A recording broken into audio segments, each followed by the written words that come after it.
Study centre. नमस्कार दोस्तों, स्वागत है आपका यूनिक स्टडी सेंटर के ऑनलाइन क्लासेज में। तो दोस्तों आज जो हम सीखेंगे आपका इस वीडियो में सीखेंगे पाइथागोरस प्रमेय। तो दोस्तों एक चीज़ ध्यान दीजिए, पाइथागोरस प्रमेय कहते किसे हैं ये चीज़ ध्यान दीजिए। अब पाइथागोरस प्रमेय अगर आप नहीं जानते तो एकदम बेसिक से हम आपको बताएंगे। बेसिक मतलब अगर आप छोटे से बच्चे हैं, पाइथागोरस प्रमेय आपको नहीं आता तो पाइथागोरस प्रमेय एकदम बेसिक से सीखिए।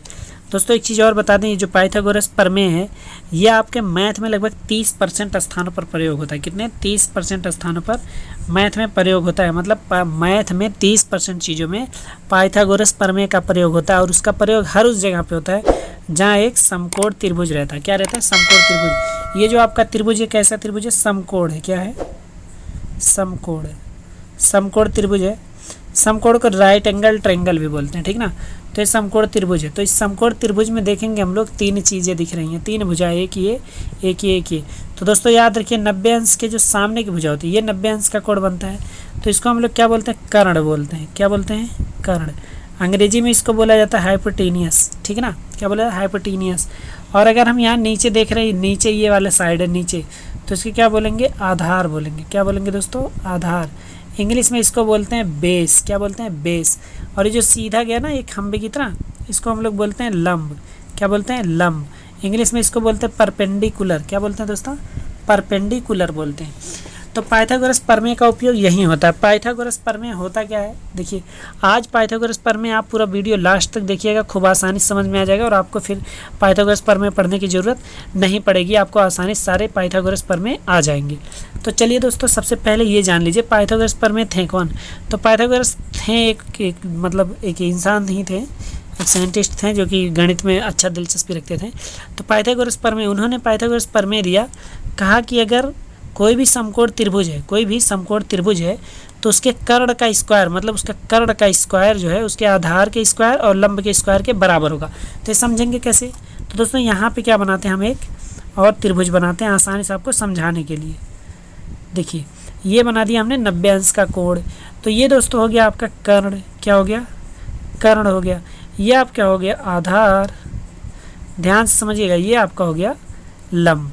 इतना चीज़ समझ में आया दोस्तों। आप चाहें तो इनका नाम वगैरह भी लिख सकते हैं, नामकरण कर सकते हैं। जैसे यहाँ पे आप था तो यहाँ पे आप ए लिख सकते थे, यहाँ बी लिख सकते थे, यहाँ सी लिख सकते थे। ऐसे यहाँ भी कर सकते हैं। ये आपका बेसिक चीज़ है, एकदम बेसिक। अगर आपको ये समझ में आ गया तो मैथ में बहुत सी चीज़ें आपको आसानी से समझ में आ जाएंगी।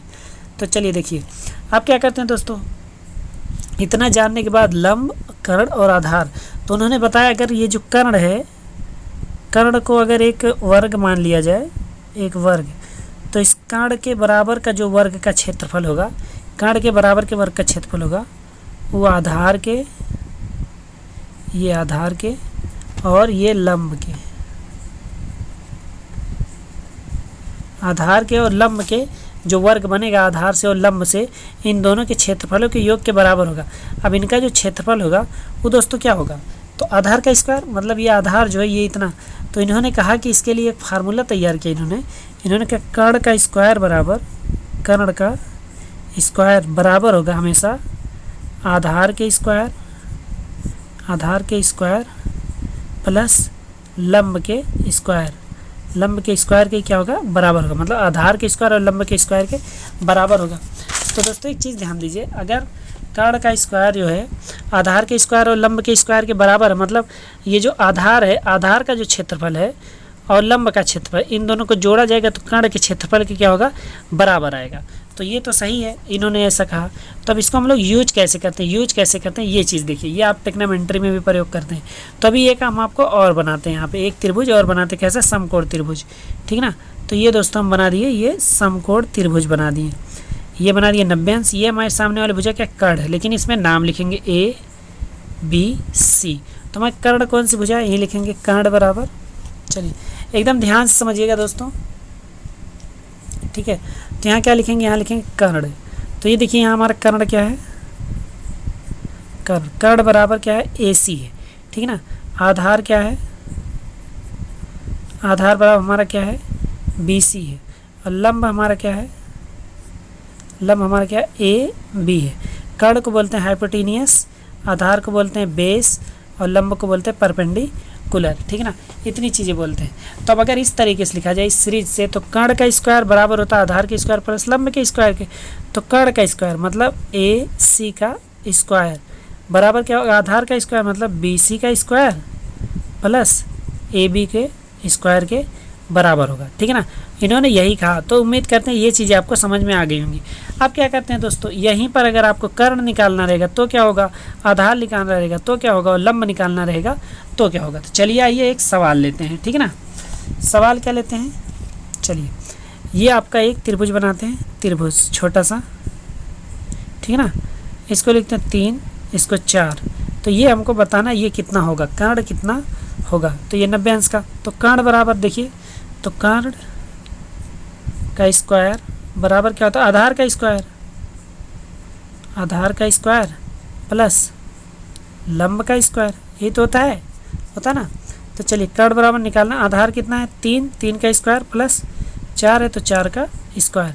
अब ये कितना हो जाएगा, 3 त्रिका 9 प्लस 4 चुके 16, 16 और 9 कितना हो जाएगा, 25 हो जाएगा। ये दोस्तों हमारे किसके बराबर निकला, कर्ण के स्क्वायर के बराबर निकला, लेकिन कर्ण बराबर नहीं निकला तो लिखेंगे कर्ण बराबर, तो जो यहाँ स्क्वायर इधर आके क्या हो जाएगा, अंडर रूट हो जाएगा, अंडर रूट 25, तो 25 का वर्गमूल कितना, तो 5 होता है। अगर ये 3 सेंटीमीटर था, 4 सेंटीमीटर था, तो ये 5 सेंटीमीटर, ये क्या आ गया, आंसर आ गया हमारा, ठीक है ना। एक ये हो गया। तो दोस्तों अब एक और अभी देखते हैं, ठीक है ना। चलिए एक क्या करते हैं, यहाँ पे एक बनाते हैं, ये समझ में आ गया होगा आपको। चलिए एक त्रिभुज यहाँ बनाते हैं, इसका भी क्या करते हैं, नाप देते हैं सबका, ठीक है ना। ये 90 अंश का कोण, मतलब ये हमारा क्या हो गया, ये हमारा लंब हो गया। यहाँ पे लिखेंगे 12 और यहाँ पे लिख देते हैं 15 सेंटीमीटर और ये 12 सेंटीमीटर। अब दोस्तों एक चीज़ ध्यान दीजिए, अब तो आधार पता नहीं है, आधार निकालना, इसको x मान लेते हैं। तो आधार कैसे निकलेगा, होता है कर्ण का स्क्वायर, मतलब 15 का स्क्वायर बराबर क्या होता है, आधार का स्क्वायर x का स्क्वायर प्लस लंब का स्क्वायर मतलब 12 का स्क्वायर। अच्छा ज़रूरी नहीं पहले x का स्क्वायर लिखें, आप पहले 12 का स्क्वायर लिख सकते हैं फिर x का स्क्वायर लिख सकते हैं। मतलब ये जो आधार का स्क्वायर प्लस लंब का स्क्वायर है, तो आप पहले लंब का स्क्वायर लिख सकते हैं फिर आधार का स्क्वायर लिख सकते हैं, तब भी आपका गलत नहीं होगा। दोस्तों अब एक चीज़ और जान लीजिए, अब x का स्क्वायर निकालना है, तो x स्क्वायर बराबर ये 12 क्या हो रहा है, 12 का स्क्वायर इसमें आके जुड़ रहा है, तो इधर जाएगा तो घट जाएगा, मतलब 15 का स्क्वायर माइनस 12 का स्क्वायर, ठीक है ना। ये चीज़ ध्यान दीजिए, जब भी कर्ण निकालना रहेगा तो आधार और लंब जुड़ेंगे, और जब कुछ और निकालना रहेगा कर्ण के अलावा तो सब जाके कर्ण में से क्या होंगे, घट जाएंगे। तो x स्क्वायर 15 का स्क्वायर निकालेंगे 225 होता है, और 12 का स्क्वायर 144 होता है। तो क्या करेंगे, इनको घटाएंगे, देखिए 15 में से 4 जाएगा, देखिए 15 में से 5 में से 4 गया, 1 आ जाएगा दोस्तों, यहाँ कितना बचा 2, 22 में से 14 जाएगा, 22 में से अगर हम लोग 14 घटाते हैं तो देखिए कितना हो जाएगा, 22 में से 14 6 7 8 कितना बचेगा 8, 81, मतलब x स्क्वायर बराबर कितना आ गया 81।